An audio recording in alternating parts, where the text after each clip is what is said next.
નમસ્તે વિદ્યાર્થી મિત્રો, ધોરણ 4 વિષય ગુજરાતીમાં આજે આપણે પાઠ નંબર 15 બે બહાદુર છોકરાઓ શીખીશું. બે બહાદુર છોકરાનો પાઠનો આપણે આજે અભ્યાસ કરવાનો છે. બધા ધ્યાનથી સાંભળજો. આ બે બહાદુર છોકરાઓનું ચિત્ર આપ્યું છે. હાલ તો પ્રાણીના શિકારની કાયદાથી મનાય છે. પણ પહેલાંના વખતમાં રાજા મહારાજા શોખ ખાતર શિકાર કરતા હતા. અત્યારે તો પ્રાણીનો શિકાર કરવો એ કાયદાકીય મનાય છે, પણ પહેલાંના વખતમાં જે રાજા મહારાજા હતા તે લોકોનો શોખ હતો. તેના શોખ ખાતર આ પ્રાણીઓનો શિકાર કરવા જતા હતા.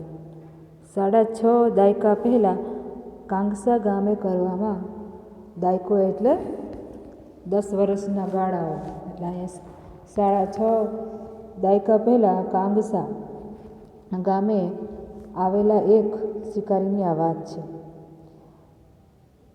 કયા ગામે? કાંગસા ગામે કરવામાં આવેલા એક શિકારની વાત છે. કાંગસા અમરેલી જિલ્લાનું એક નાનકડું ગામ છે. આ કાંગસા અમરેલી જિલ્લાનું ગામ છે. એનો તાલુકો ધારી, જિલ્લો અમરેલી અને તાલુકો ધારી. કાંગસાની પશ્ચિમે ગીરના ડુંગર અને જંગલ છે.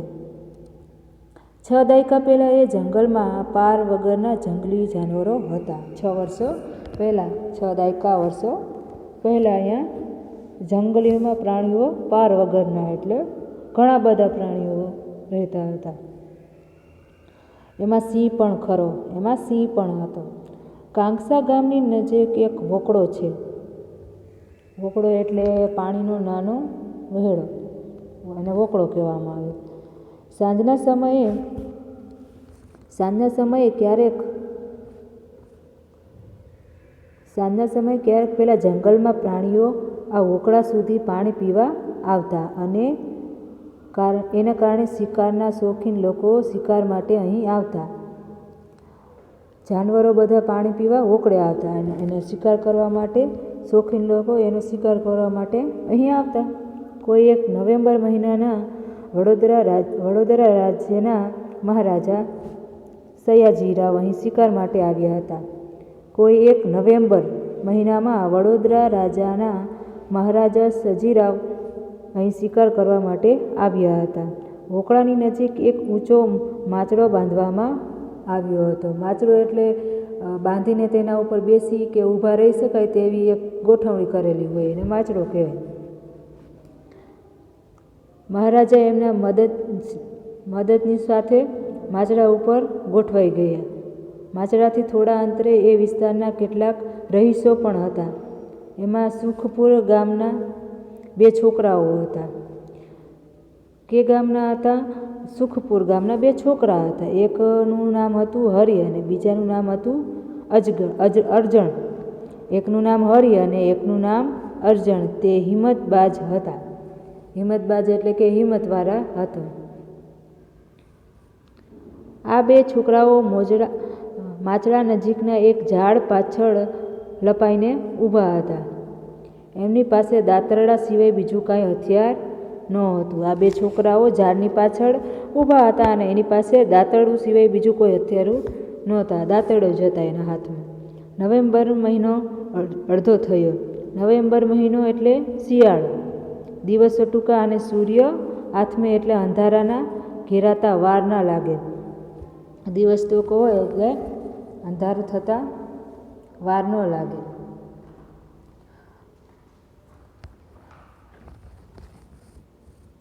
અત્યારે સૂર્ય આથમવાની તૈયારી હતી. અજવાળું ઝાંખું થવા લાગ્યું હતું. એ સમયે ધીરે ધીરે મલપતો એક સિંહ વોકળા ભળી આવતો દેખાયો, એટલે કે વોકળા તરફ આવતો દેખાયો. વોકળાને કાંઠે આવીને એ ઊભો રહ્યો સિંહ. એ વખતે મહારાજે હાથની બંદૂકનો ઘોડો દાબ્યો. જે બંદૂકમાં જે ચાલુ કરવામાં આવે એને ઘોડો એને પાડી એટલે એ બંદૂક ચાલુ થાય અને ઘોડો દાબ્યો. ભડાકો થયો અને સાથે બંદૂકની ગોળી છૂટી. ભડાકો થયો અને બંદૂકની ગોળી છૂટી.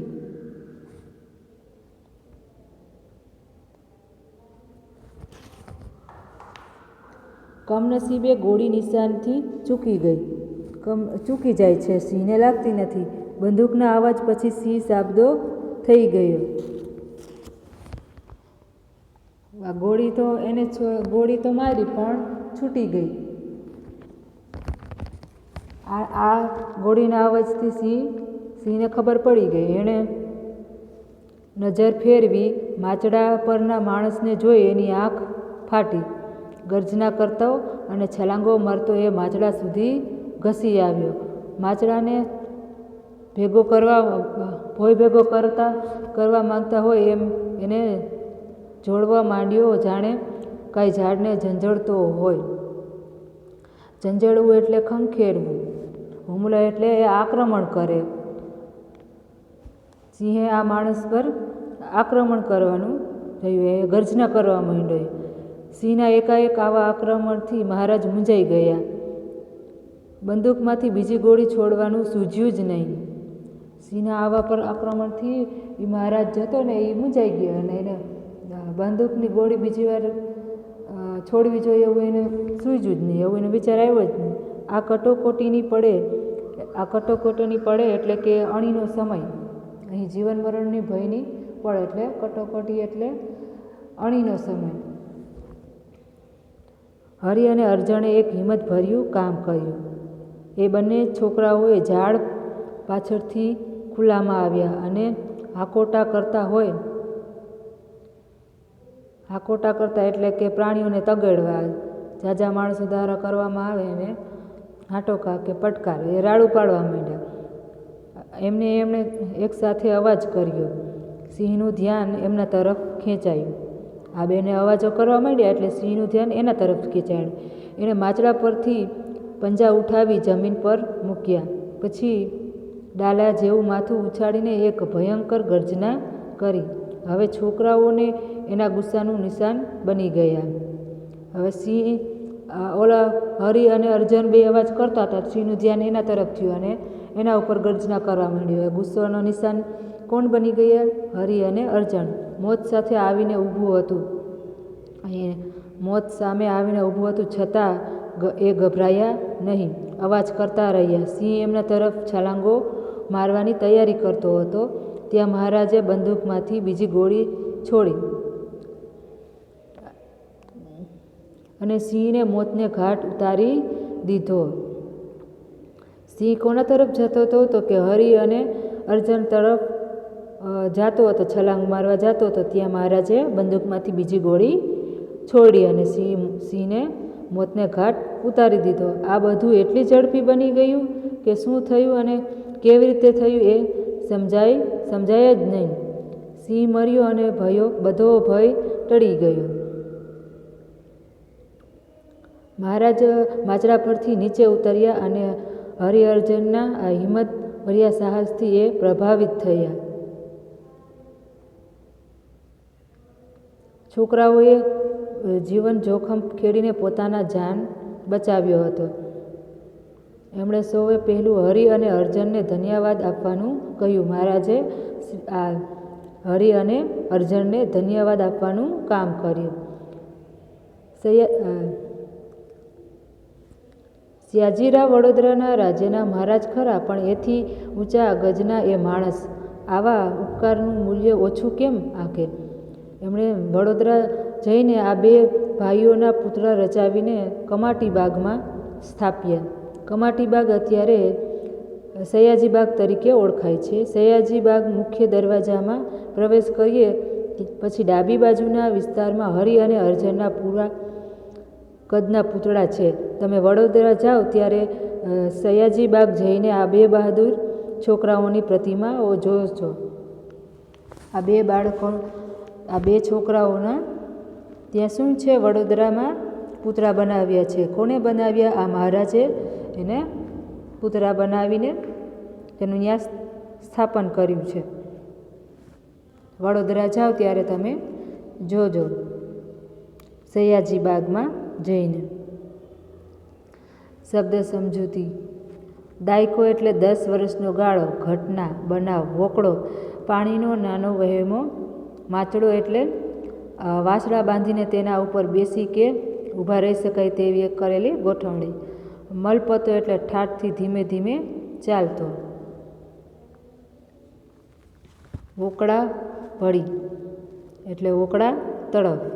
ઝંઝેડું એટલે ખંખેરવું. આક્રમણ એટલે હુમલો. કટોકટોની પળ એટલે અણીનો સમય. હાકો એટલે પ્રાણીને તગડવા.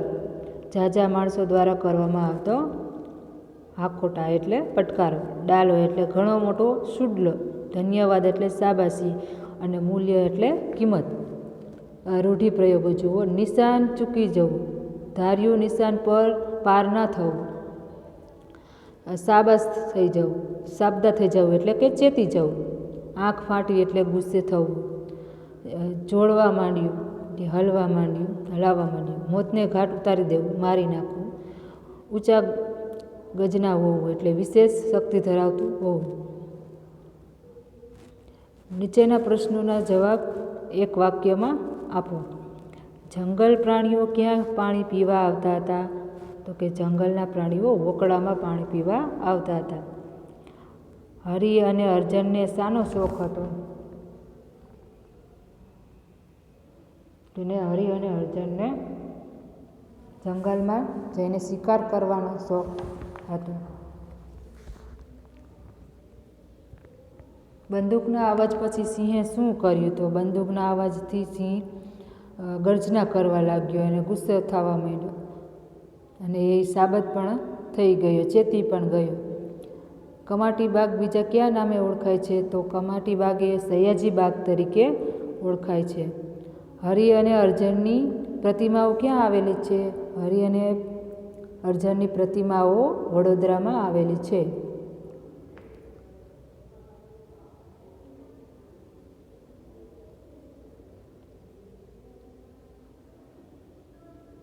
બીજા પ્રશ્ન જો. કટોકટીની પળે હરિ અને અર્જણે શું કર્યું?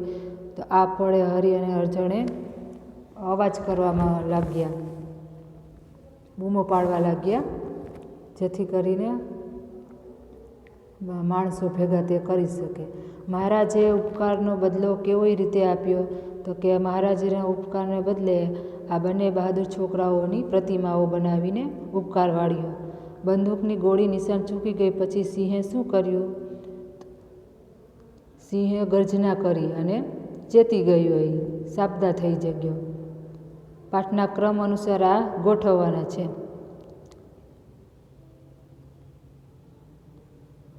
બરાબર, આ ગોઠવવાનું અને પછી અહીંયા તમારે લખી લેવાનું છે કે પહેલાં કયું વાક્ય આમાં આવશે.